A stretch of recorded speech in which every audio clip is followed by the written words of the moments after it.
நண்பர்களே வணக்கம். ஒரு கலகம் நடந்ததுனால தான் இன்னைக்கு நம்ம பார்க்குற இன்கம் டேக்ஸ் அப்படின்றது பிறந்தது அப்படின்னு சொன்னால் நம்புவீங்களா? ஆனால் அதுதான் உண்மை.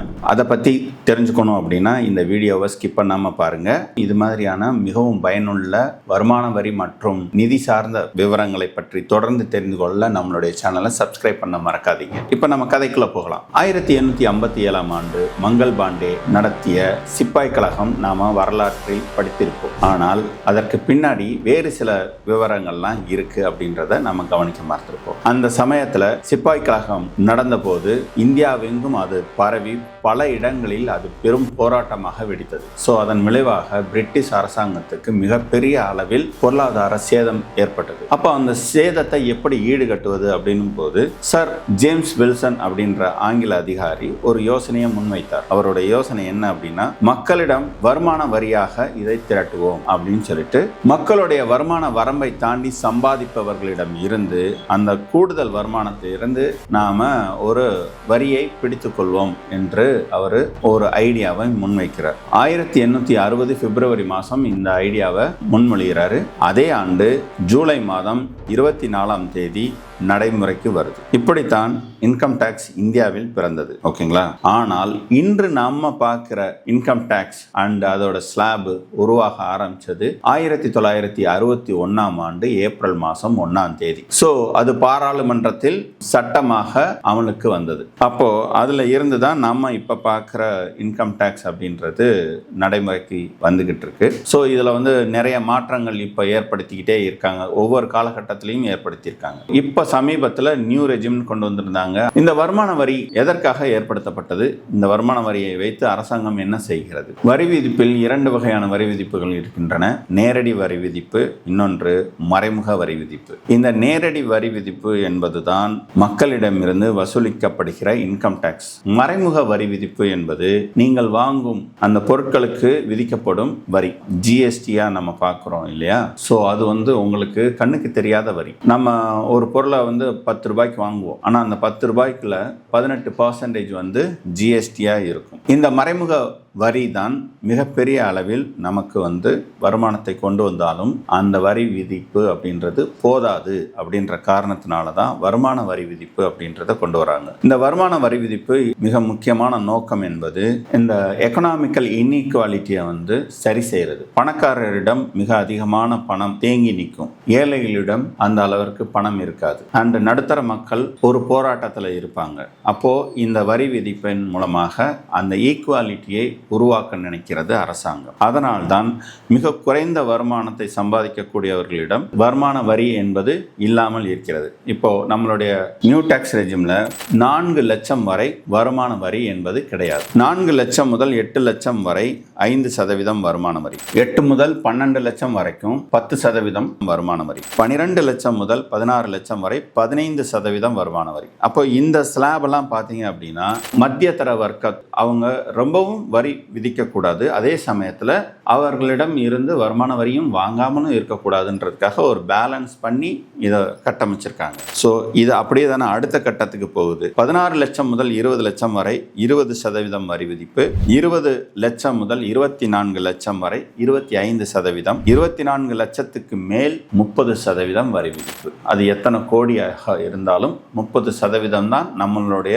அதிகபட்ச வருமான வரி அப்படின்றது. ஸோ இதன் மூலமாக 24 லட்சத்திற்கு மேலாக சம்பாதிப்பவர்களிடம் இருந்து 30% வரியை நாம் பெற்று, அதே சமயத்தில் 4 லட்சத்திற்கு கீழே இருக்கும் மக்களிடம் வருமான வரி எதுவும் வாங்காமல், அதே சமயம் மிடில் கிளாஸ்ல இருந்து கொஞ்சமா ஒரு வருமான வரியை மட்டும் தேவைக்கு ஏற்ற அளவிற்கு வாங்கி ஒரு பேலன்ஸ் பண்ணக்கூடிய ஒரு வருமான வரி விதிப்பை தான் நடைமுறையில் இந்தியாவில் இருக்கிறது. இது பேலன்சிங் ஆஃப் எக்கனாமிக்கல் இன்இக்வாலிட்டி, அதுதான் இந்த வருமான வரி விதிப்பு அப்படின்றது நிகழ்த்துது. இந்த வருமான வரி அப்படின்றது நம்மளுடைய நாட்டின் அடிப்படை கட்டமைப்புகள், அதனுடைய செலவுகள், அதற்கடுத்து நமக்கு ஆகின்ற பல வசதிகள், கல்வி, வேலைவாய்ப்பு மற்றும் தொழில் கட்டமைப்புகள், திட்டங்களுக்கு தேவையான அந்த செலவுகளுக்கு இந்த வருமான வரியிலிருந்து கிடைக்கப்படும் அந்த பணம் தான் ஒரு முக்கிய ஆதாரமாக இருக்கிறது. இது மற்றும் இல்லாமல் ஜிஎஸ்டி மூலமாக மூலமாகவும், இறக்குமதி வரி,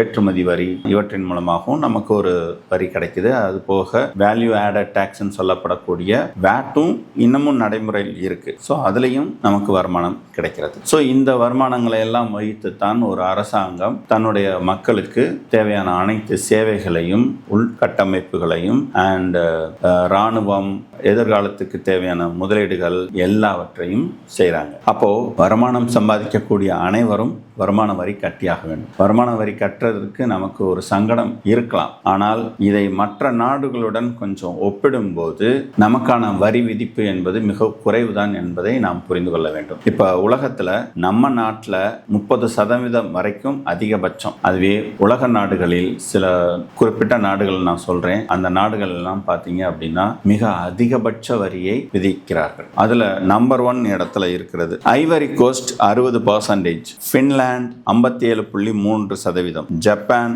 55.95%, டென்மார்க் 55.9%, ஆஸ்திரியா 55%. இது டாப் 5 கண்ட்ரிஸ் தான். இதே மாதிரி நம்ம கணக்கில் எடுத்து பார்த்தோம் அப்படின்னோம்னா கிட்டத்தட்ட நூற்றுக்கணக்கான நாடுகள் நம்முடைய வரி விதிப்பை விட மிக அதிகமான ஒரு வருமான வரி விதிப்பை நடைமுறையில் பயன்படுத்துகிறார்கள். நம்மள மாதிரியான ஒரு மிகப்பெரிய மக்கள் தொகை கொண்ட ஒரு நாட்டுக்கு இந்த வரி விதிப்பு அப்படின்றது ஒரு நியாயமான வரி விதிப்பு தான். இதற்கு ஈடாக நாம் அரசாங்கத்திடம் எதிர்பார்ப்பது இந்த வருமான வரியில் இருந்து பெறப்படும் அந்த பணத்தை மக்களுக்கு சரியான வகைகளில் அவர்கள் செலவழிக்கிறார்களா என்பதை மட்டும்தான்.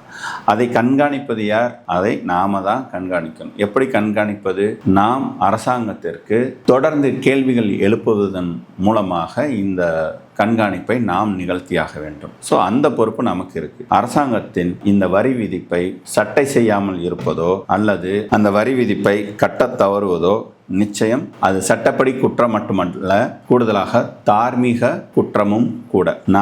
நம்மளுடைய நாடு நல்ல வளர்ச்சியை பெறுவதற்காக நாம் நிச்சயம் இந்த கான்ட்ரிபியூஷனை நம்ம பண்ணித்தான் ஆகணும். நம்மளுடைய வருமான வரி விதிப்பை நாம் சரியாக தாக்கல் செய்வதன் மூலமாக நாம் அரசாங்கத்திற்கு நம்மளுடைய வருமானத்தை சரியாக கணக்கு காட்டுறோம். இதனால எந்த ஒரு இடத்திலும் நமக்கு எந்த இடையூறும் கிடைக்க போறதில்லை. ரொம்ப முக்கியமானது, நாம ஒரு கடனுக்கு அப்ளை பண்றோம் அப்படின்னா நம்மளுடைய வருமானத்தின் அடிப்படையில் தான் நமக்கு கடன் வழங்கப்படுகிறது. அப்போ நம்மளுடைய வருமான வரி தாக்கல் மூலமாகத்தான் நம்மளுடைய ஒரு வருமான வரி சான்றிதழே நமக்கு உருவாகுது. அப்போ நம்மளுடைய வருமான வரியை மிக சரியான அளவில் நாம கட்ட தயாராக இருக்க வேண்டும். அதை உங்களுக்கு அனுபவம் இருந்தால் நீங்களே அதை படித்து தெளிந்து வருமான வரி செலுத்தலாம். இப்போ எனக்கு அதுல பெரிய எக்ஸ்பீரியன்ஸ் இல்லை அப்படின்னு நீங்கள் நினச்சிங்க அப்படின்னா அதை சரியான ஒரு நிறுவனத்திடம் அல்லது கணக்காளர்களிடம் ஒப்படைத்து உங்களுடைய உண்மையான விவரங்களை கொடுத்து வருமான வரி தாக்கல் செய்ய வேண்டும். அவர்களும் உங்களிடம் இருந்து நிறைய விவரங்களை கேட்டு அதற்கு தக்க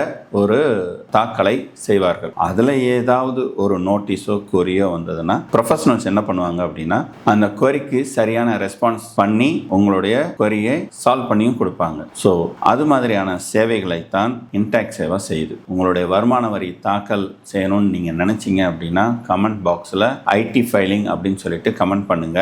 நாங்களே உங்களை அப்ரோச் பண்ணி உங்களுக்கு தேவையான வருமான வரி தாக்கலை செய்து கொடுக்கிறோம். அதே மாதிரி இந்த டெஸ்கிரிப்ஷனில் இருக்கிற நம்பர், அந்த நம்பருக்கு நீங்கள் கால் பண்ணியும் எங்களை நீங்கள் தொடர்பு கொள்ளலாம். இன்றே தாக்கல் செய்வோம். நல்ல எதிர்காலத்தை நாம் கட்டமைப்போம். நன்றி.